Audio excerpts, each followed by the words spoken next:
৬৫০ টাকায় মিলবে গরুর মাংস। এমন ঘোষণায় রমজানের প্রথম দিন সাতক্ষীরা সদর প্রাণী সম্পদ অফিসের সামনে ভোক্তা সাধারণের ভিড়।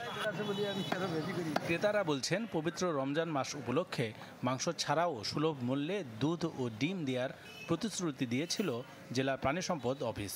সেজন্য দীর্ঘক্ষণ ধরে এখানে অপেক্ষা করছিলেন তারা, কিন্তু শেষমেশ শিকার হয়েছেন প্রতারণার। আজকে শুধুমাত্র গরু মাংসটি বিক্রি হচ্ছে, ডিম আর দুধটা এখনো আসে নাই। আমরা জানি না কেন আসে নাই। 100 রকম আমাদের কাছে অনেক কিছু, কিন্তু সবচেয়ে দুঃখের বিষয় হলো এখানে এসে বললো আমাদের মাংস নাই, দুধও নাই, ডিমও নেই।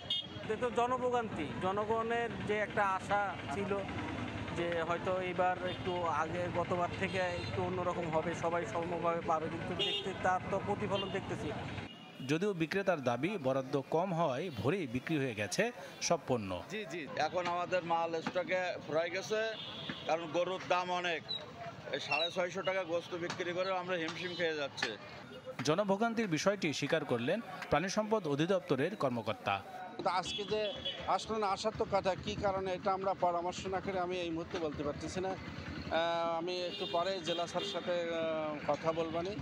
জেলার ভোক্তা সাধারণের জন্য 650 টাকা কেজি দরে গরুর মাংস, দুধ 70 টাকা লিটার এবং প্রতি ডজন ডিম 114 টাকায় বিক্রি করবে প্রাণী সম্পদ অধিদপ্তর। Desk report, channel 24।